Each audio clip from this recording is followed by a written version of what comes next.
Andrew Sims.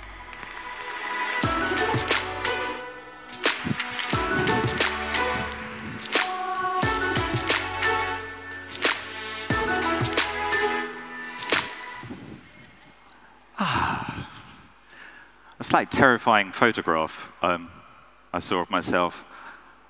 I didn't realize my head was so big. That was probably taken before I took up running. Anyway, I've been waiting for 2 days to get the chance to come and stand here and say, "Dearly beloved, we are gathered here today." Look, my shirt, I've almost got a white collar. I could pull it off. I could definitely pull it off. Anyway, congratulations on making it this far as well. You've done incredibly well to make it to Friday afternoon while the sun is shining outside.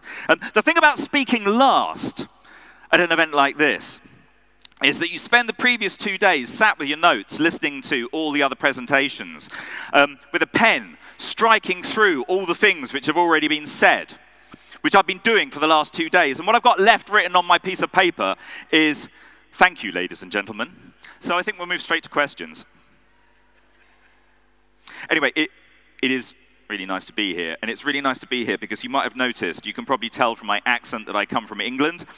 You might have noticed from watching the news that there's been a few, we've been having a bit of trouble with our attitude to Europe recently. So it's especially nice to be here because I don't know if I will ever be allowed in again, depending upon what happens at home. But while I've been listening to you, I want to say thank you for asking the right kind of questions. And I want to say thank you for being sort of open and showing some sort of leadership on this issue. And part of the answer, as we've been hearing, is all about finding well-being, quality of life. The wonderful word that was used in one of the early presentations about resonance, as one speaker said yesterday. And I have to say that on arriving in Bruges, one thing brought me more joy than anything else. And that is learning that people from this city are known as Bruggelings. I can't tell you how good that sounds in English. My little Bruggelings. So good. That said, as we're sort of setting out to seek distinctiveness, a sense of place, character, connection, locality, my instruction on arriving at the train station in Bruges was, meet me outside Starbucks. So I think we can do better on that one next time. You can see from my little slide up there that I'm kind of representing a new international alliance called the Rapid Transition Alliance. A little strapline is evidence-based hope in a warming world. The website is rapidtransition.org, and if you go there, you will find lots and lots of case studies about change happening in the world at the kind of speed and scale that the science is now telling us is necessary. Because we have this extraordinary challenge of facing climate change down in less than 12 years. And the more real these deadlines become, in some senses, the more desperate we seek easy ways out. The number of times I turn on the television news to see some new tech entrepreneur talking about how we might escape into space and go and inhabit and set up a colony on a rock somewhere off in the solar system. The most recent one in the news a couple of days ago, the great news that water has been found on a planet called K218b, which is great. Apparently it can support life. There's just one tiny little problem with it. That's if you used our sort of only available technology. You wanted to take a kind of a space shuttle to get there. I worked it out the other day. It would take you about 4,100,000 years to get there. So I think our challenge is to sort things out here on Earth first. And we've already heard this incredible array of ideas, this brilliant visions and examples from all around the world. We've heard from Anna and Daniel and Michel and Rob, and there really is only kind of so much more to say. And you're all expert in areas of the hospitality sector and the tourist sector in a way that I'm not. But I do find it kind of ironic that, as the great theologian Blaise Pascal once said, that all of humanity's problems stem from mankind's inability to sit quietly in a room alone. There was a great book written by a writer called Alain de Botton called The Art of Travel. And in it, he recounts the tale of the fictional Duc d'Essiente. Apologies if that's not the right pronunciation. And that's from J.K. Huysman's novel Against Nature. Now, the Duke lives in Paris, and he dreads travel. And then he has his imagination gripped for a trip to London by reading travel books. So he plans his trip, and he arrives at the Gare Saint-Lazare in Paris, and he pauses at an English pub. And he sits in the English pub and absorbs the smells and the atmosphere and the English expat clientele. So he travels to England in his mind. And then he pauses and he thinks about all the logistics of going on his journey, queuing at the train station, making sure he's got a kind of a packed lunch. He thinks about the unknown beds that he'll have to sleep in. And he thinks, oh, stuff this. I think I'm going to stay at home. And he says, I must have been suffering some mental aberration to have believed that it was necessary, interesting, and useful to travel abroad. And, you know, maybe, just maybe, one of the answers to some of our problems is that we do actually need to travel in our minds a little bit more. But as we know, the Duke is in a minority, and regardless, we do travel in growing numbers, and our challenge is how we make travel and tourism as sectors, not just things that don't add to humanity's problems, so to speak, but might become active agents in solving them. You know, the UN, as we heard, the big statistics, the UN calls tourism an economic and social phenomenon. We know that the growth in tourism has been outstripping the growth in conventional trade, trade in stuff, trade in goods. And it represents possibilities, but also problems. You know, there is the growth in the experience economy that we've been hearing about. Economically, potentially, that's a good thing. But not if it's just additional to everything else that we're doing. And when it's linked to highly polluting behavior like flying, where the absolute material weight, heaviness of the economy outstrips other such shifts and improvements in efficiency. So those humanities problems that we face. The climate crisis probably looms largest of all. Now, if we're to meet the internationally agreed climate target of stopping warming going above 1.5 degrees, we now have a pretty good idea of what that means for each of us individually in terms of our own emissions. We've got to get our emissions down to about 2.5 tons by 2030, about 1.4 by 2040, and 0.7 by 2050. Now, those are numbers that's quite hard to put into context. But to put that into perspective, if you took a single return flight from London to Los Angeles, you'd be responsible for about 2.6 tons of carbon dioxide emissions. And that's traveling in economy, which means that you would already have used up in that single act your entire carbon budget for the year and then some more, leaving you unable to even turn the kettle on or do anything else that required the use of carbon-driven energy. Now, what we know, we've been looking at some of what this means in practice for the United Kingdom. Now, for us to meet our targets, to get reduction rates which are high enough both to lead to a zero carbon economy by 2050 and to remain within the carbon budget that we have left, it means we've got to hit reductions of about 95% by the year 2030. As the IPCC put it, this means rapid, far-reaching, and unprecedented changes in all areas of society. But of course, these aren't the only problems we have to face. We've got to deal with inequality and the hard politics that it's been driving.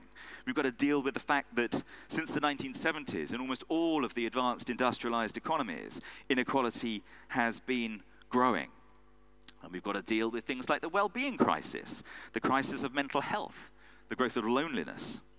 Now, I want to say, at this point, I want to say, don't worry. You don't have to kind of solve all these problems on your own. But two things. You've got to make sure that you're not making the problems worse, and even better, to see whether you can become part of the solution. Because asking how to reimagine this sector is really just another way of asking, how should we live in the world? So if you're considering any transformation or transition, keep these three things in mind. Will what you do move the dial in the right direction to reduce our ecological footprint, to reduce inequality, and to raise our well-being? At which point, I give Belgium a little pat on the back for doing rather well in the World Happiness Report in 2019. Okay, you did come below Costa Rica, but you came ahead of the United States and France. So, well done. And crucially, where the first of these three issues is concerned, the ecological footprint, will we make those changes fast enough to not tip over the climate cliff? Can we make the rapid transitions that we need? This is a little picture from an artist called John Martin, painted in about 1828. It's of, okay, it's a little bit apocalyptic. It's of Herculaneum and Pompeii disappearing under a volcanic eruption. That's just a way, an oblique way of making the point that even something as unexpected as plate tectonic activity leading to volcanoes is worsened by climate change because of the loss of ice cover and emergence of the ground. But things are happening. In just 8 months, as of the end of last month, there were 985 jurisdictions around the world in 18 countries, representing over 200 million people, who have declared a climate emergency. That's in less than a year. And they're doing it for good reason, because that was fictional, this is real. These are the storm clouds viewed over Florida as a result of Hurricane Dorian. These are people in the Bahamas making their way through the floodwaters. Here's someone trying to escape to safety. And this is part of the problem, that when we get these scenes, we're gripped with this sort of apocalyptic imagination. And it's now been said so many times, I've seen it attributed to at least 6 different people, that it's easier to imagine the end of the world than a fundamental change to our economic system. So that's our task. But I'm going to argue that we can make some of these changes. In fact, we have made extraordinary changes before. In fact, we're much better at making and adapting to shifts than we very often give ourselves credit for.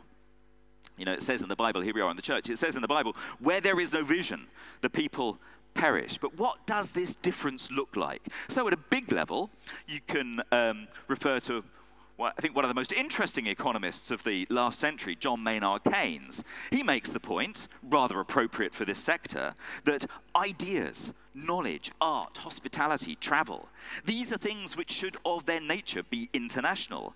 But let goods be homespun whenever it is reasonably and conveniently possible, and above all, and this is particularly notable in the long shadow of the financial crisis of 2008, he says, let finance be primarily national. Now, to take another economist, an explicitly ecological economist, when we ask what this looks like at a very practical level, he says this new world needs to be about an economy which is a subtle and complex economics of maintenance, qualitative improvements, sharing, frugality, and adaptation to natural limits. It is an economics of better, not bigger.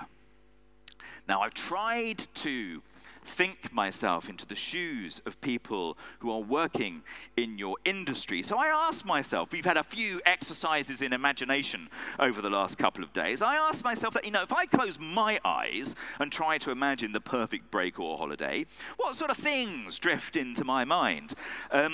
Well, and I think, well, first of all, I know what I don't want.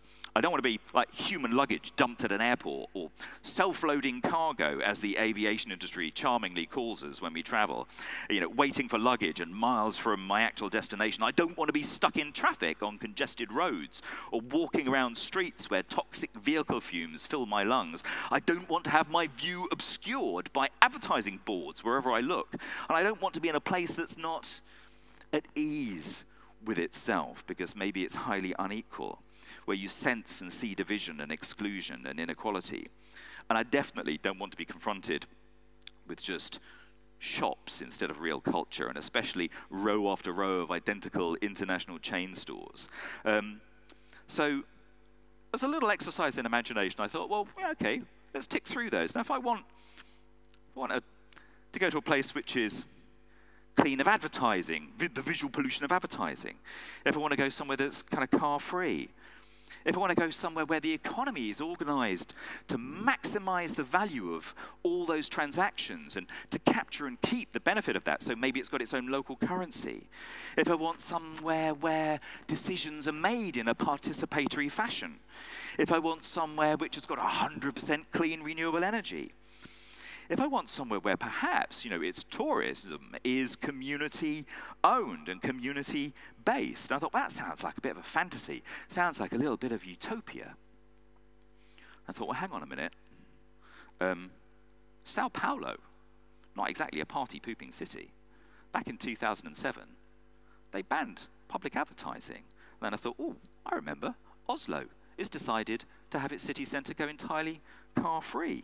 And then I thought, back in my own neighbourhood, near where Rob comes from, Bristol has got its own local currency that maximises the economic benefit to local businesses. I think about a really green city that grows a lot of its own food. Since the oil crisis that struck it at the end of the Cold War, Havana in Cuba. I think about participatory ways of making decisions. I think of Porto Alegre. I think of clean energy. You can almost kind of take your pick now, the number of places that have got 100% renewable. But let's take Rhein-Hunsrück in Germany as just one example, or Sonderborg in Denmark. And for community-based tourism, Daniel mentioned some of these, some amazing examples in Ecuador and Bolivia, where the very facilities themselves are owned and run by the local community. So we know we need to work with people and organizations who understand that there is a climate and ecological emergency and want to be part of the solution. And we know that tourism could become a way in which we spend our time and money to enjoy lives that are more sustainable. But by spending on experiences through travel instead of consumption and just accumulating material goods, we could reduce our ecological footprints dramatically. We could also build greater international solidarity through more empathy and understanding of mutual interdependence. But this can only happen if tourism is deliberately and explicitly designed to achieve such outcomes, because as I mentioned, it is also an area of our lives responsible for some of the most climate damaging behavior, like flying. I'll talk a little bit about aviation and the problem with aviation, because whilst emissions from air travel account for a small proportion of total warming impacts at the moment, the harm they cause is roughly double the damage done by emissions at the ground level because of what scientists call radiative forcing. And they're sharply and persistently rising at national, regional, and global levels. So for the small minority of the global population who do fly regularly, air travel makes up the large bulk of their personal lifestyle emissions. And international aviation emissions are typically excluded from, or have been excluded from, the measures to try and tackle climate change. And air travel is kept artificially cheap through a range of international tax breaks and subsidies. There is no credible governmental or industry plan to reduce aviation emissions anywhere. And instead, these emissions are projected to at least triple between now and 2050. And there's also kind of a fundamentally flawed, scientifically and in every other way, offsetting scheme. Whenever you see the scheme, whenever you hear the word offsetting, and I don't know how this translates, but think more in terms of carbon laundering. It's never really doing what it says on the tin. You know, demand for flights grows at about 5% each year, whereas the carbon intensity of air travel only falls by less than 1%. The problem is getting worse. And the extraordinary thing is very concentrated in a tiny minority of the world's population. The best estimate I've seen is that in any given year, only between 2 and 3% of the global population will actually fly. So we're talking about the activities of a hypermobile elite. And in Britain, where we've done the numbers on this, 70% of all flights are taken by just 15% of the population. So we have a kind of a frequent flyer problem. But, you know, can we imagine living without aviation? I want to take you back to a day in 2010. Where I live in London, I live under a flight path. And I woke up one morning and something was missing, and I couldn't work out what it was. And what was missing was the sound of aeroplanes flying over where I live. And I turned on the radio, and I heard that a volcano had erupted far away in Iceland. It was called Eyjafjallajökull. And you thought West Flemish was tricky. So apologies if there are any native Icelandic speakers in the audience. I may have murdered it, but I think it sounds something roughly like that. And overnight, it was like a switch for the aviation industry had been turned to off.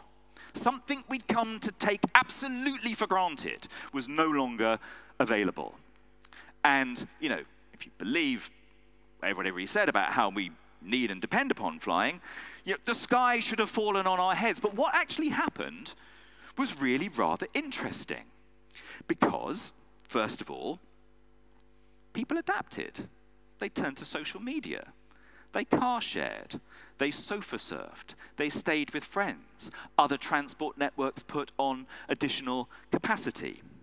Supermarkets that relied upon flying in luxury goods like salads and things like that for their shelves turned to local suppliers and took seasonal produce instead. Jens Stoltenberg, who was the Norwegian prime minister at the time, was stuck at the United Nations in New York. He ran his parliament from his iPad.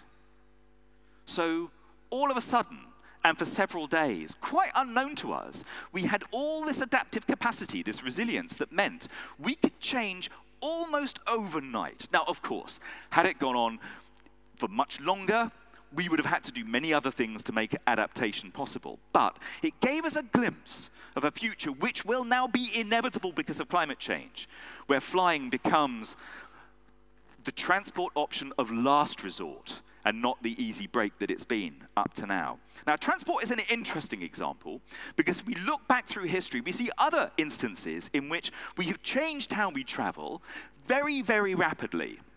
In Britain, in the middle of the 19th century, in the space of just 7 years, we laid the foundations for the transport option which today has become the environmental choice. Railways. We laid 4,400 miles of railway track in just 7 years. Now, I can't do the kilometer calculation just like that, but it's like, that's going to be like 7,000 or 8,000 kilometers of track. Now, one example where Rob Hopkins, from the, who you heard from, where he lives in the southwest of England, in a single weekend, workers started work on upgrading about 180 miles of railway track, first thing on a Saturday morning on a weekend in May in 1892. They finished work at dawn on Monday morning, and the railway line opened.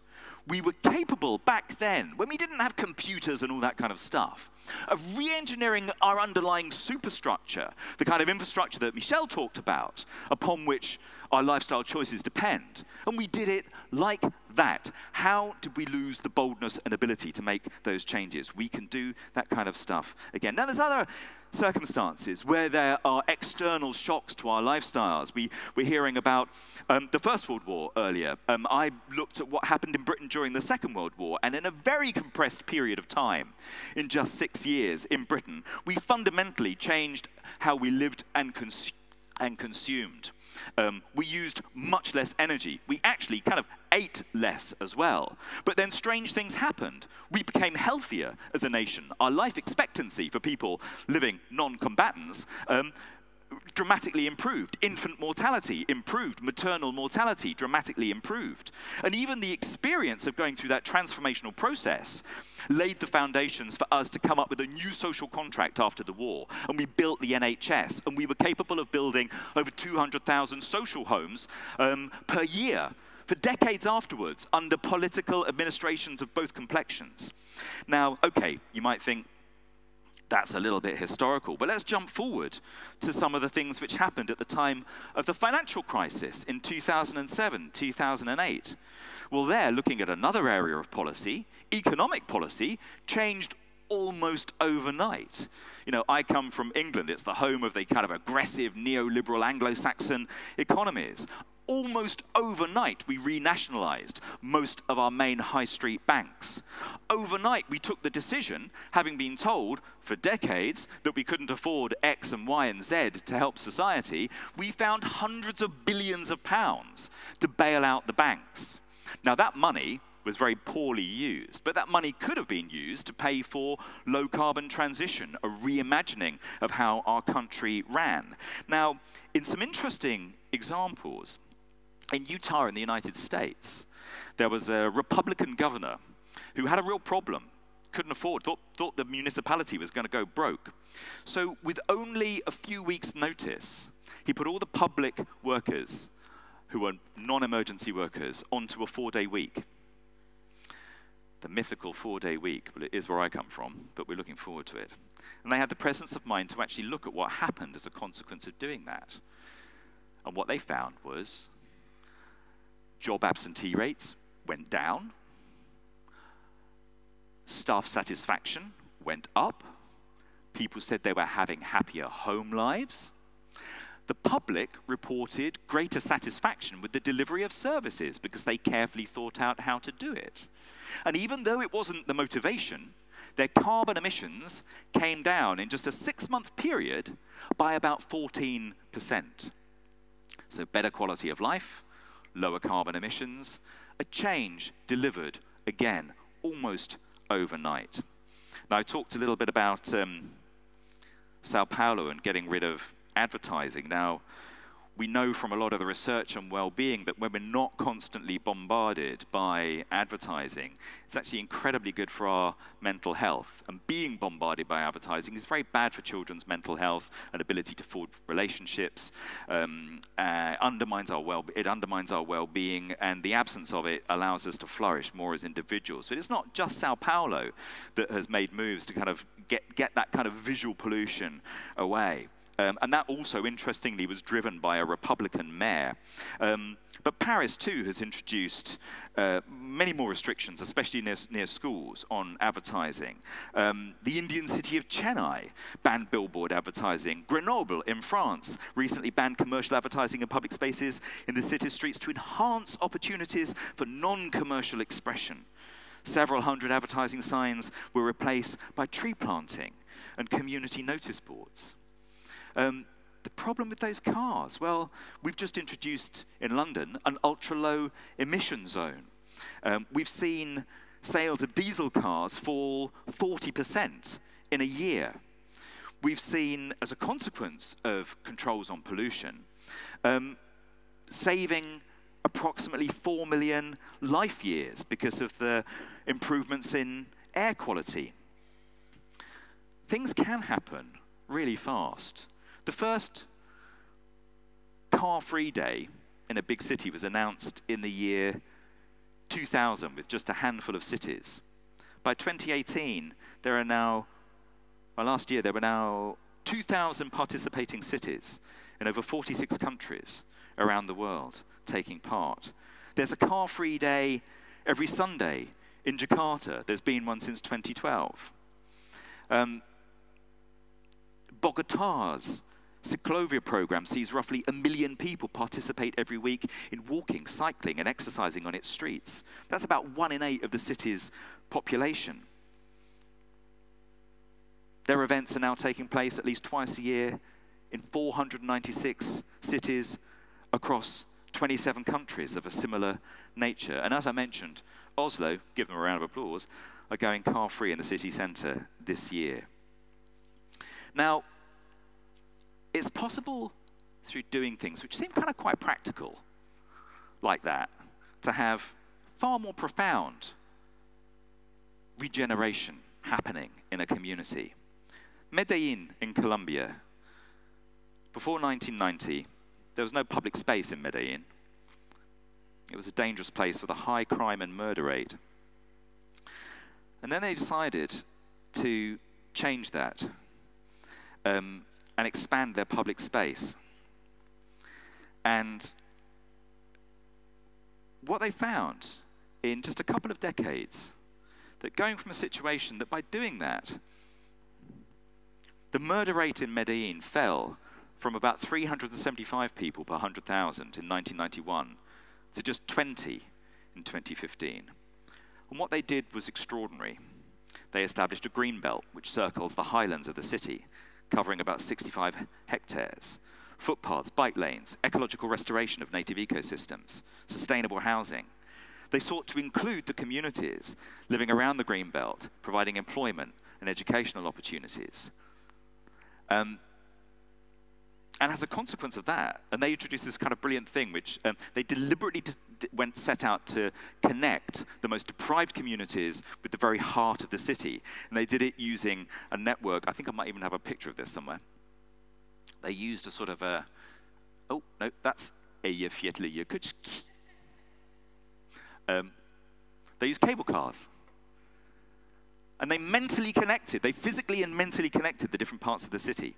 And this resulted in not only Medellin becoming a key steering group member of the Climate 40 group of cities, but it's also a traveler's choice now on TripAdvisor, where they say, once infamous for dangerous gangs and drug activity, Medellin has been transformed. It's now a vibrant destination for travelers seeking a culturally rich vacation.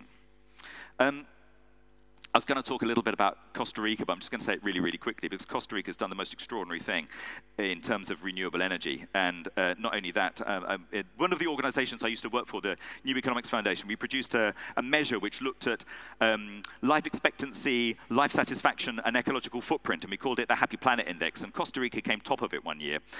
It does incredibly well, and Costa Rica has had this incredibly ambitious plan to get the entire electricity grid on renewables. And in 2015, 99% of its electricity came from renewable sources. It's been doing these kind of incredible things. So there's just a little bit of flavor about that kind of big, deep infrastructure around which we work. But the other reason, I think, why I feel hope in the face of these seemingly impossible challenges of climate change and inequality and the undermining of our well-being is that we know that people have extraordinary abilities to change behavior. And you can look at this by looking at some of the other areas of literature which aren't often connected with climate change, but we look at it, for example, in the habits of the way that smoking has changed. In Britain in the 1970s, about half the population smoked. Now it's only about less than 1 in 5. There's been extraordinary leaps forward in terms of things which were once talked about in apocalyptic circumstances, like HIV and AIDS. The death rate has been falling dramatically. Public health campaigns around drink driving have transformed the safety of our roads. And there's other changes too, if you look around. Repair cafes, that shift to the regenerative recycling and reuse culture, stepping away from disposable materialism. The first repair cafe, modern version, as opposed to the old places where we used to just take stuff to get repaired, came about in 2009. There's now over 1,700 of them. The movement for divestment from fossil fuels. The first active act of fossil fuel divestment was just in 2012, just 7 years ago. The 1,000th was last year. Every day, almost in the financial pages, you'll see people taking money out of fossil fuels. The Transition Town network that Rob helped establish, they only set it up in 2006. Now there's somewhere between 2,000 and 3,000 transition towns in about 50 countries. We've been talking about plastic as environmentalists for decades. Suddenly, single-use plastics are off the table. And that happened almost like that. One of my favorites, I've been a vegetarian since I was a kid, and I always feel a bit funny coming to Europe because, my God, you eat a lot of meat. But the new kid on the block in terms of diet, and it's certainly the case in the UK, has been the rise of the vegan. You might say the vegans have landed. And the moment when we really knew this, and obviously the reason for mentioning that is that it's the lowest impact diet you can have. We've got this baker we have. It's a big chain baker in Britain called Greggs. And it's kind of got a reputation for providing really working class food. And almost as a joke, they introduced a vegan sausage roll. To their absolute astonishment, it was so successful that within days, they had sold out. Their supply chain was not prepared to deal with it. It's now turned around their financial fortunes, and every other major fast food provider is looking at vegan alternatives. This has happened kind of like that. There's been other massive shifts too in things like, everyday sexism, etc., etc. And we talked a lot about aviation. And we've heard a lot about the heroes of the new movement, like Greta Thunberg, of course, and she very deliberately and very publicly decided when she traveled to the British Parliament earlier this year to come by train. Never underestimate the demonstration effect, the social contagion effect of people doing things differently like that. In just 4 months after Greta did that, the number of people taking flights in Sweden went down 8%. The number of people taking trains went up 8%. You probably know this, but the Swedish have a word, flygskam, which means flight shame. But they have another word as well. I'll probably say it wrong. It's something like tagskryt, which means kind of like train boasting, train bragging. Did I mention I came by train? I came by train. Just mentioning, just putting that out there. I came by train. So we're in this situation now where climate emergency declarations are happening everywhere. Extinction Rebellion is kind of everywhere. I knew Extinction Rebellion was a big thing. One of the holidays I go on each year is I take the train to Scotland. I think I might have a picture of it. There we go. I take the sleeper train, one of the few sleeper trains. Bring back sleeper trains across Europe, I say. I take the sleeper train from London up to Scotland. And I went to Fort William. Fort William is a place in Scotland. It's quite bleak. Even in Fort William, they had Extinction Rebellion posters up with their calls to tell the truth about climate change. So I knew something was happening. Extinction Rebellion activists are at Heathrow Airport today. So if you're thinking about how the sector reimagines itself, you've got to think about the potential risks to things that have been taken for granted. What if we very suddenly and very quickly stopped flying? There's other signs of great promise as well. Big, broad policy packages like the Green New Deal, which has been pushed by Alexandria Ocasio-Cortez in the United States, and it's now, to be a Democratic candidate in the United States now, you've got to be in favor of the Green New Deal. The Green New Deal is a rapid, bold, low-carbon transition plan. Get ready for that kind of thing happening. We are introducing a Green New Deal bill into Parliament in Britain in the next few days, and there are moves across Europe to do the same sorts of things. I'm just going to round up now. I've got a couple of minutes. I'm just going to so think about what specifically might we do. I just want to throw a couple of things out, a couple of ideas. Well, obviously what we've got to do is model best practice, because the tourism sector is just another part of life more generally. So it's all about answering that question, how will we live in the world, which allows everybody to thrive without transgressing planetary boundaries and pulling the ecological rug from under our feet. So what we've got to do, obviously, model best practice, reinforce and amplify what is already happening around you. Why? Well, because it's good business sense, and you'll be stranded when the changes happen if you don't. You catch the zeitgeist, you surf the wave. These changes represent aspirational shifts that people want to make, so move with the visitor, even get ahead of the game. We all know the benefit of the kind of the first mover advantage. Create momentum. This is around, zero carbon, it's around diet, it's around models of ownership, it's around localization, and around experience. And we need to look at those activities where the risks are biggest, like flying. And I kind of wondered, I was thinking about Hurricane Dorian and the Bahamas. And the Bahamas has obviously been a major tourist destination for many, many years. I thought another thing that the sector could look at is twinning as a way of showing solidarity. Kind of like, you could almost call it kind of transition twinning. I first thought about this when we did a climate exercise with one of the poorest boroughs in London called Haringey. It's also one of the most diverse. There's over 180 languages spoken there. Many families and relatives will have people living in Bangladesh and places that are on the front line of climate breakdown. Look for places you can twin with, share ideas, share best practice, share solidarity, empathy, sympathy.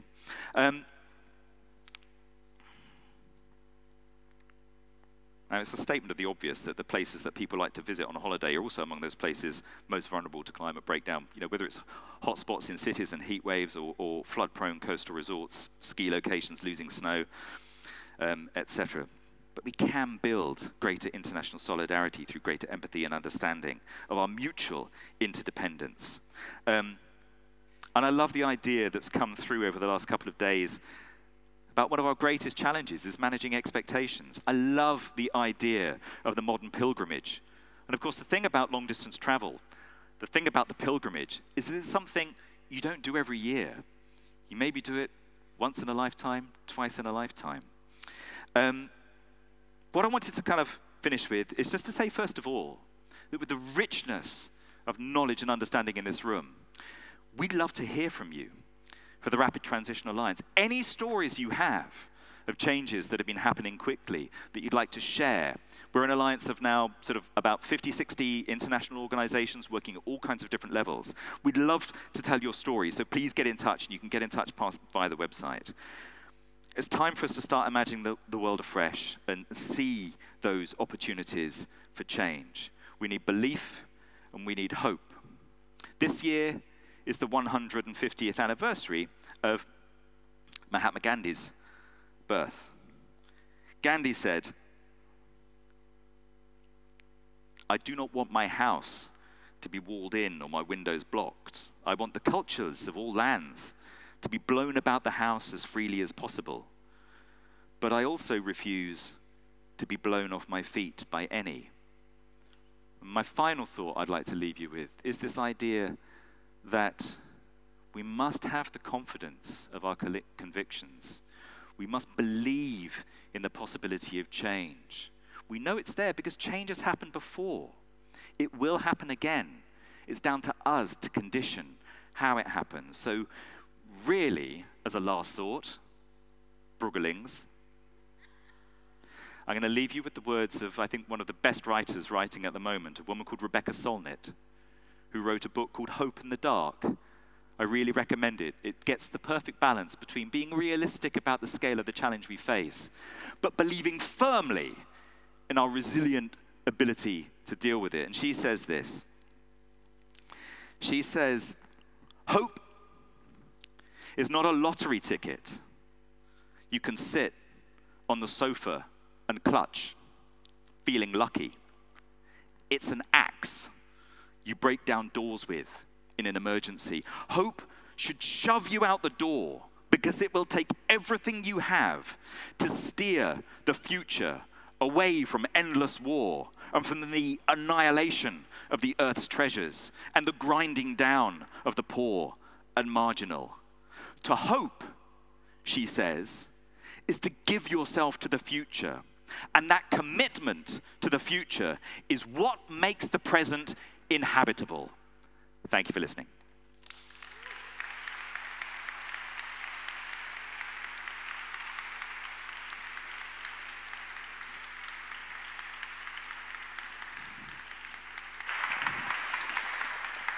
Thank you so much, Mr. Sims. I think we do have time for some questions, if you like. And if you like, ladies and gentlemen, go ahead. After this very inspiring keynote. I should say, Heeft u nog vragen? while anybody's thinking of a question, when I'm at home, I use this kind of travel mug. We call it a smug mug. But it's the same color as a really cheap and very potent kind of beer that you can buy in London. So when I go around, people, I think I basically look like an alcoholic. I can tell you, I've only got water in there at the moment. Oké, goed. We gaan hem niet verdenken van alcohol te drinken uit deze groene beker. Is er nog iemand die een vraag heeft? Of bent u na 2 dagen een beetje moe? Dat zou ook wel best kunnen natuurlijk. Mr. Wall, the microphone is arriving. Okay.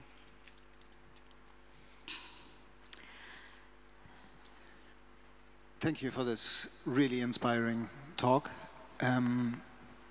The Rapid Transition Alliance, so on the website you also tell the stories you mentioned, and is there a book or other resources how to share these stories yet? So, that's very nice, because that's kind of like an invitation just to chat a little bit more about the Alliance. So what we're doing is, we're doing 3 things, really. We are building the evidence base of hope for a warming world. Stories of success and understanding what it is that has enabled things to successfully change at speed, and the kind of things that can change to go to scale as well. Secondly, we're building a community of interest around the idea of rapid change, people who believe in the possibility of rapid change and are trying to make it happen. And we want that to grow. So if you're a member of an organization that would like to become part of the Rapid Transition Alliance, and you kind of are happy with the sort of the mission statement that you can find on the website, well then please join. What we're engaged with at exactly this moment, to answer Daniel's question, is bringing together, now that we've built up a reasonable basis of stories of rapid change, we are producing what we're calling a living guide to rapid transition, so that we can look sector by sector, theme by theme. What are the circumstances which allow these kind of changes to happen quickly? And learning from best practice, and that might be at a big policy level, it might be at a very granular local level, and we're bringing those together. One additional thing that we're doing is looking for policy ideas which can make big shifts even more possible. One of the things that we did in that light last year is launch the idea for, last year was the 50th anniversary of the Nuclear Non-Proliferation Treaty. And one of the things that we do know in tackling climate change and the ecological crisis is that we've got to leave fossil fuels in the ground. So we floated the idea that there should be a fossil fuel non-proliferation treaty. We should build no more extractive capacity, and we should look at ways of building no more infrastructure that's dependent upon fossil fuels either. So we're building a community of interest, we're building an evidence base, we're diving into the world of policy and politics to try and move things forward. And what we understand is, again, it's this important of the social contagion effect.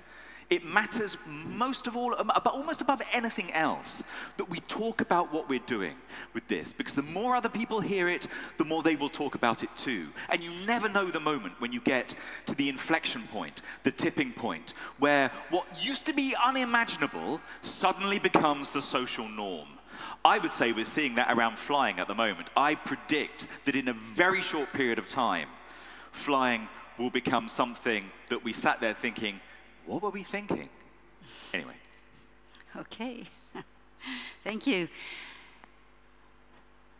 Another question, ladies and gentlemen? Not immediately. I think everybody is really very impressed. And that I think you made your point, that's for sure. That's what my mother always used to say. Sorry? Andrew, you've made your point. Now please shut up. Okay, so I'm going to thank you. Mr. Sims, thank you for being with us, and thank you for your very inspiring keynote. Thank you. Cheers. Thank you very much.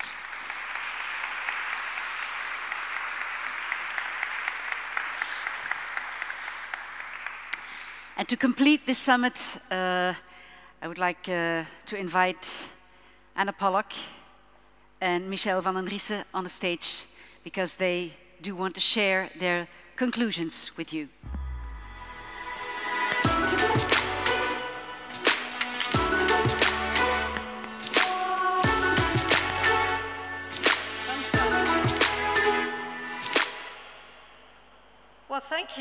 and thank to you personally for, should I do this? I seem to have an echo. Thank you for staying and still being with us. I don't know about you, but my head is completely full. And I don't really feel I have many wise comments to add. We've had so many insights in the last 2 days. So actually, it's really appropriate for me to just say thank you. Thank you to you for being here, for staying and sharing generously of your ideas. What we haven't been able to do today and yesterday is feed back all of the creative ideas that came out of the workshops. That was your opportunity too, but we will be recording, we have recorded what went on, and that will all be shared with you as part of the follow-up for this. But what I really wanted to do quickly was to thank some of the, well, first of all, I'd like to thank the speakers and thank Visit Flanders for trusting me to make the decision as to who should be invited. And my speakers have certainly not let me down or you down at all. They've been fantastic. First of all, Daniel, for sharing your encyclopedic knowledge and in such a balanced way. And most importantly, I think, for giving us the idea that tourism doesn't have to be a victim. Tourism actually can become a transformation agent, really significantly contributing to how humanity evolves and grows. Our job, therefore, is not just to change the rules, but it's actually to change the game. And I think you started by helping us see that was possible. Michelle, thank you for showing a new way of seeing the world. A lovely, organic, messy way of seeing the world, where things happen emergently. We don't have to control everything. We have to put people together and have ideas flow and allow all of that exciting innovation that Andrew just described to emerge. So that also can mean that we can start to play. And didn't Rob help us understand the power of play, the power of imagination, the power of closing your eyes and just going on that journey? Try it out with your children when you get home and just see the kind of results that come out of that. And finally to Andrew, who packed, I don't know, I lost count. I mean, you couldn't count, could you? All of the positive examples he packed into 25, 30 minutes of people doing positive things to make a positive difference. And I hope you're leaving with a sense the kind of change, the magnitude of change we need is possible. Just very quickly, it's not a housekeeping, it's a plug, and I can do that for my speakers. You only got a fraction of their knowledge in 2 days. They've all written fantastic books. Now, Daniel's may have a few left in your bag, so if anyone wants one, he has to leave in an hour, so now's your chance. Michelle brought a few at her expense, and they're quite heavy, and we don't want to have to take them back to Canada. So there are a few at the back, if you would like to take one, and honestly, it's a fantastic read, so I would encourage you. Rob's book is coming out, and he gave you postcards, but go onto his website, it's full of great stuff. And Andrew has just come out with a new book on economics, and you can go on to the rapid transition. There's tons of stuff there. So very quickly, I also really want to give a very personal thanks to Visit Flanders, not only for trusting me and helping curate that aspect of the program, but just as importantly, for researching and bringing together such inspiring examples of what's going on in Flanders. You have every reason to be confident, every reason to be proud. We heard from the Prof. Thun and the regions what they're doing, the cities what they're doing. The two examples that were presented this morning, these are first-class examples, and they will gain a huge amount of attention and admiration. So the question I want to leave you with is it change or is it really transformation?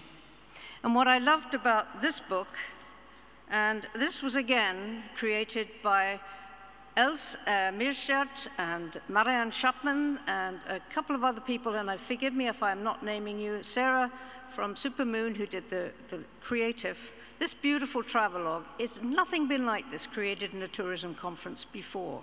It's a legacy piece. I hope you agree with that.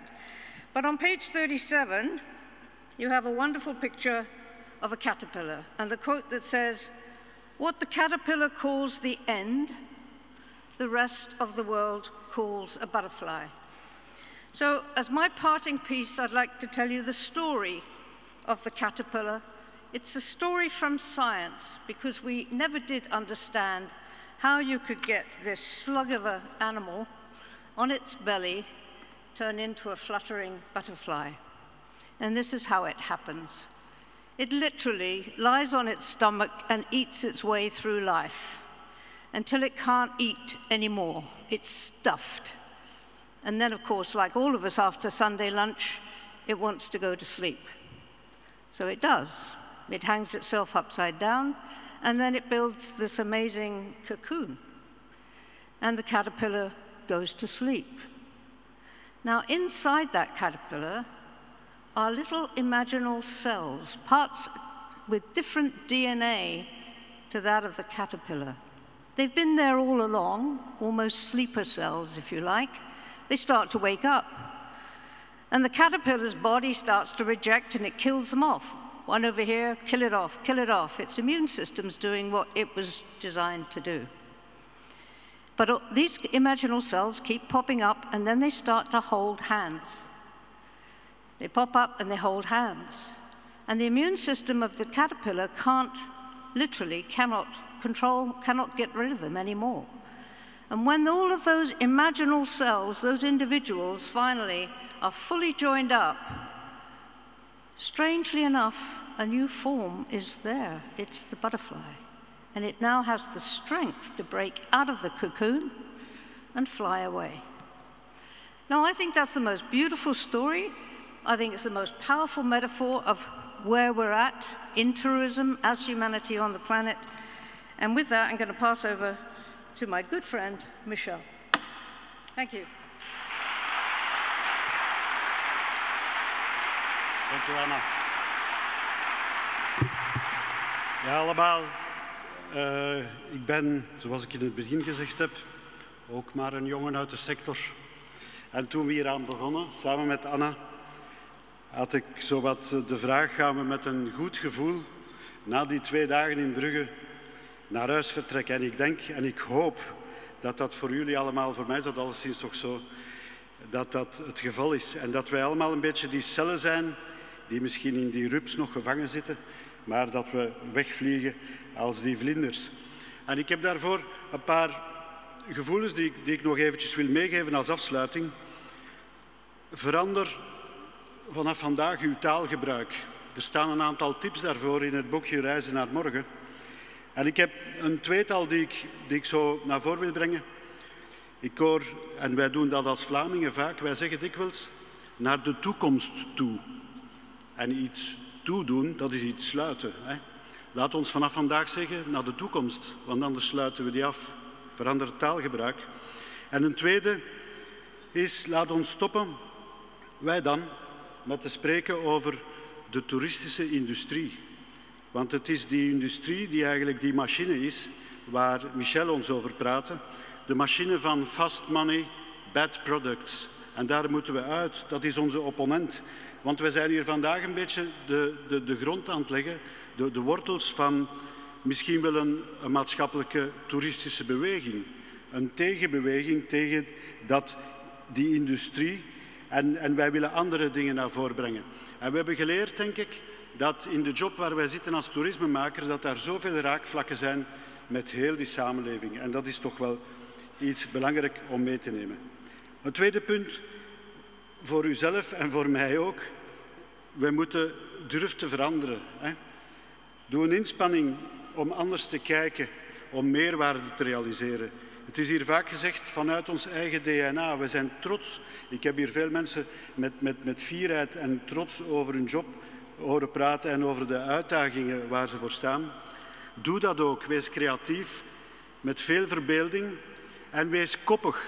Want je gaat heel veel weerstand krijgen in je omgeving. Maar wees koppig, want weet dat om sporen te trekken, dat je daar dwarsliggers voor nodig hebt. Dus we gaan daarin vooruit om van die reizigers ook die pelgrims te maken en wij hebben daar een belangrijke rol in te spelen. En ten derde, een beetje de vraag ook naar het agentschap Toerisme Vlaanderen, waar we zo blij om zijn dat dit initiatief hier genomen is. Denk ik dat ik namens u allen, en ik richt mij niet alleen naar Peter, maar naar het hele agentschap, een uitnodiging mogen formuleren om dit proces echt verder te coachen.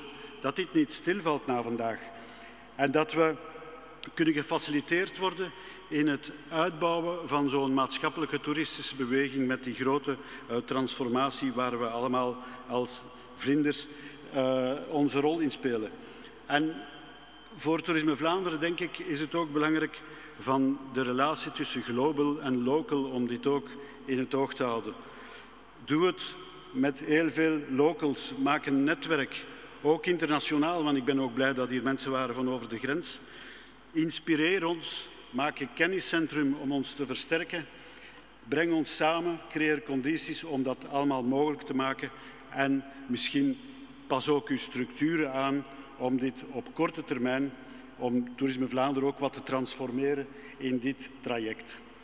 Het zijn een paar ideeën die zomaar bij mij opkwamen na die 2 dagen en die ik u wel nog even wou meegeven. Wij hopen ook dat het Vlaamse toeristische beleid minstens ook aandacht geeft aan deze transformatie. En als dat zo mag zijn straks, dan gaan we echt wel de goede richting uit. Ik zou u allemaal willen bedanken, vooral ook Anna, want ik ben blij dat ik heb mogen meewerken aan dit inspirerende project. Ik heb daar echt wel enorm veel van opgestoken. Ik ben een klein beetje meer expert geworden. Ik was dat gisteren, heb ik u gezegd dat ik dat niet was, maar ik ben het nu een beetje meer geworden in de fijne discussies die we gehad hebben voor de uitbouw van dit programma, waar u hopelijk veel van genoten hebt. Ik wil u daarvoor bedanken voor uw aanwezigheid. Ik vond het fijn en we gaan elkaar zeker in dit netwerk nog ontmoeten in de toekomst. Dank je wel.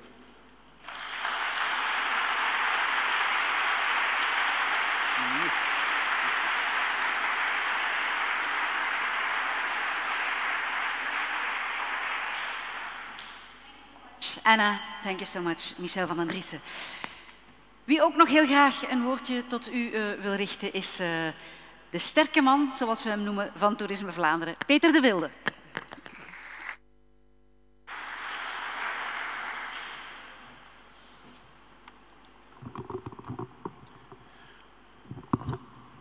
Opnieuw sta ik tussen jullie en een receptie of een trein, dus ik ga het kort houden. Ik besef dat jullie hoofden vol zitten, maar ik moet zeggen dat mijn hoofd compleet leeg is. Ik was naar hier gekomen om veel te absorberen, maar ik had mij voorgenomen om te proberen ook heel veel terug te geven. En ik heb gegeven wat erin zat.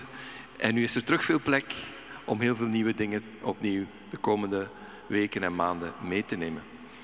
En dat is ook wat wij beloven als Toerisme Vlaanderen. We hebben de resultaten van de afgelopen dagen, de vruchten van jullie werk, hebben wij nodig om naar de volgende jaren toe mee die creativiteit die essentieel zal zijn om de toekomst van het toerisme te maken, om die mee te voeden. Dus ik wil jullie allemaal van harte danken daarvoor, voor jullie aanwezigheid. En succes heeft heel veel vaders en mislukking is een wees. Dus ik moet heel veel vaders of moeders bedanken vandaag. Ik wil beginnen toch speciaal met Christophe te bedanken. Christophe, ik weet dat er veel grijze haren zijn bijgekomen, maar ik weet ook dat jouw bezieling mee de ziel van deze plek en de ziel van al die plekken die we ook gisteren hebben gezien, dat dat een cadeau is geweest van jouw visie aan ieder hier aanwezig. Hartelijk dank daarvoor.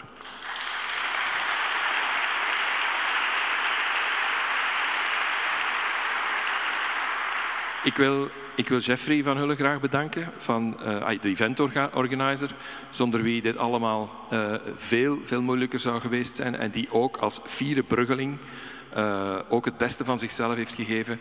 Wij zijn er allemaal diep van onder de indruk en wij hebben wel al wat meegemaakt.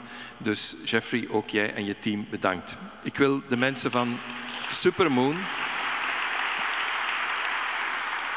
Supermoon ook graag bedanken voor de geweldige communicatie en de geweldige inspiratie die we van hen hebben gekregen. Ik wil Andrea ook heel graag bedanken. Andrea, het feit dat jij je passie mee elke dag ook waarmaakt in het onthalen van mensen of in het onderdak verschaffen aan mensen die de plekken die ook jij graag ziet willen komen bewonderen, dat maakt jou een fantastische ambassadeur. En ik heb je heel graag nog eens bezig gezien. Het deed mij denken aan al die mooie avonden dat ik je elke avond op tv zag. Dank je wel.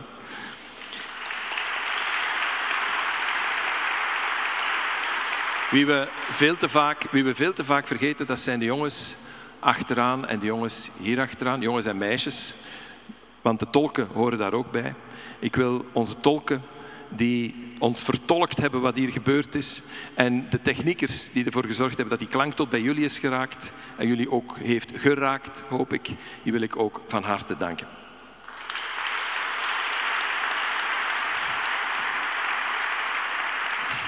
Onze internationale sprekers. I specifically also want to thank our international guests and our international speakers. Anna, Daniel, Herman, well, Herman is an international by heart. Michelle, Rob, and Andrew. Thank you so much for sharing your inspiration, sharing your vision, and I hope we can keep communicating about what is alive here and what you also have woken up. Anna, I specifically want to thank you for this journey that we undertook since 2 years. I remember the first session we did, and for some of us it was really a shock. But not seeing you, also seeing you, but it was a shock what you had to say, and you woke up quite some strong feelings in a lot of people. So your role has been essential these past 2 years. We are extremely grateful for that, and I feel we're strong, also thanks to you now.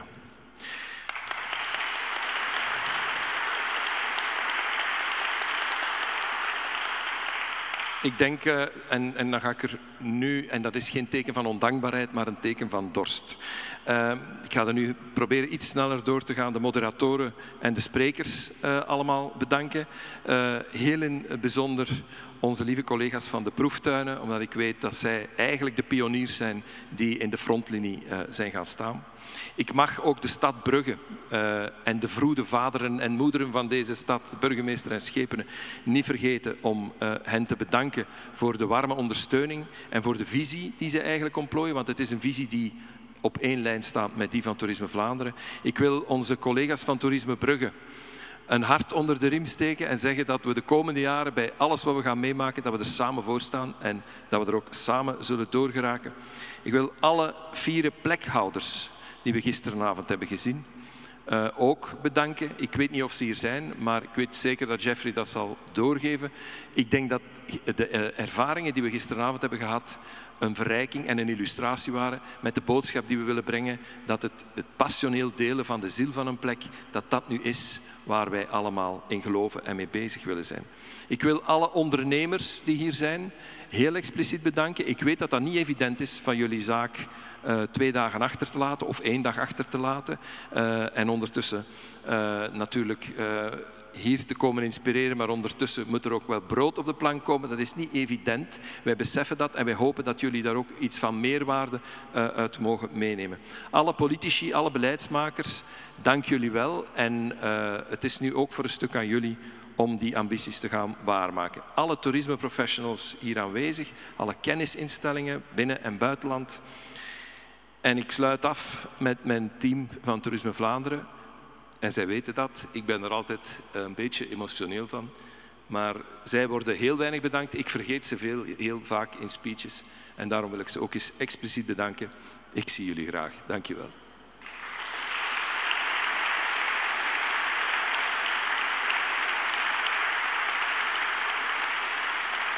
Tot slot, er was een soundtrack bij heel het gebeuren. Dat hebben we gisteravond meegemaakt. Wannes Capelle, die ons hier heeft komen verblijden. Voor mij was het een ontdekking. Sorry. Maar het is iemand die de ziel van de plek hier nog sterker heeft gemaakt en die heel sterk heeft laten spreken. En het is dan niet meer dan passend, denk ik, dat ik ook de behoeders van de ziel van deze plek als laatste, maar ook als meest prominente wil bedanken. En dat is de gemeenschap van de Paters Capucijnen hier ter plekke. Pater Klaas, dank jullie wel. Ik ga jou even het woord geven, omdat jij de vertegenwoordiger van je gemeenschap bent. En ik weet dat jullie de afgelopen dagen, wanneer de techniekers aan de slag waren, die mensen koffie hebben gebracht, soep hebben gemaakt, vertroeteld hebben. Maar ik weet ook dat jullie in de intenties van het middaggebed er hebben aan gedacht om ons alle succes en inspiratie toe te wensen. En dat gaat recht naar het hart. Dank je wel. Dus ik geef u als laatste het woord.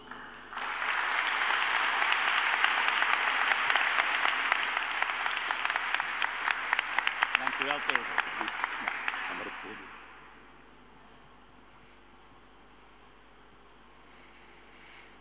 Ik wil deze congresdag over het toerisme sluiten met 3 antwoorden op 3 nieuwsgierige vragen wellicht van u. Wie zijn die gastheren hier van dit huis? Wat is dat hier voor een huis? En waar staan we samen voor? Beste mensen, u was de gast in een kerk. In een kloosterkerk van Capucijnen. Capucijnen, volgelingen van Franciscus van Assisi. Een kerk die al meer dan 100 jaar bestaat, waarin altijd diensten zijn geweest en die op deze dag, deze dagen, als het ware hun deuren hebben opengezet voor mensen die daar niet kwamen om vanuit godsdienstige overwegingen even stil te vallen, maar die kwamen om te luisteren.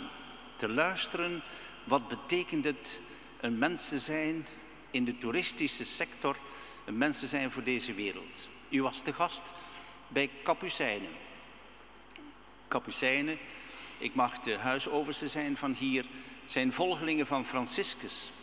En Franciscus heeft een lofzang geschreven op de schepping. Laudato si, geloofd zijt gij, o Heer. Onze huidige paus heeft in 2015 een encycliek geschreven. Dat is normaal van pausen. Vroeger schreven ze altijd in het Latijn.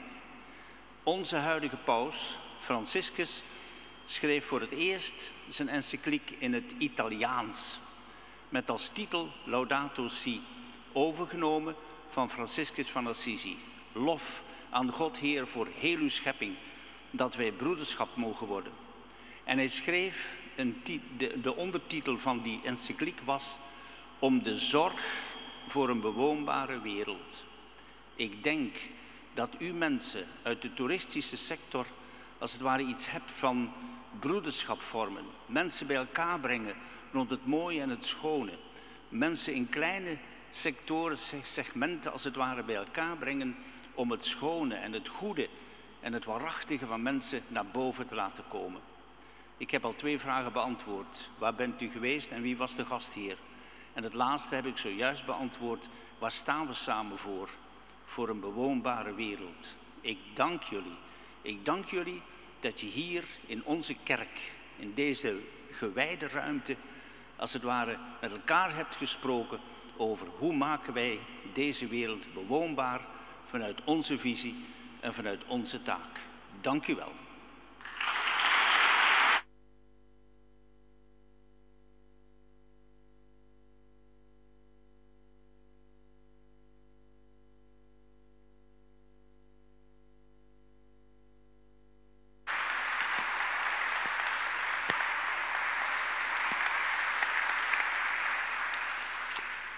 Bijzonder mooie woorden waarvan ik aan uw gezichten kan zien dat ze recht naar uw hart gaan. Zowel van Peter als van Pater Klaas. Heel hartelijk dank daarvoor. Het is echt niet dat ik het laatste woord wil hebben. Ik weet dat dat een bijzonder onherroepelijke gewoonte is, maar ik moet toch nog heel even een kleine praktische mededeling doen. En dat is u vragen om de Leave Behind kaartjes, de reisverslagen uit uw reflectieboekje, om die achter te laten in de Reizen naar Morgen reiskoffer bij de uitgang van de Sint-Godelieve Abdij. Omdat jullie input, maar dat hebben we al voldoende gezegd, ontzettend belangrijk is om dit traject verder te zetten. Ik moet u ook nog even vertellen dat u al de sessies kan herbekijken op YouTube en op de Reizen naar Morgen website en de Facebookpagina. Die zullen ook een levendige bron van inspiratie blijven. Ik wil u op mijn beurt ook nog heel hartelijk danken voor uw aanwezigheid en voor uw enthousiasme en voor uw luisterbereidheid. En ik wens u nog een hele fijne avond en een heel fijn weekend. En heel graag tot ziens. En heel veel succes in alles wat u wilt ondernemen nog. Tot ziens. Bye bye.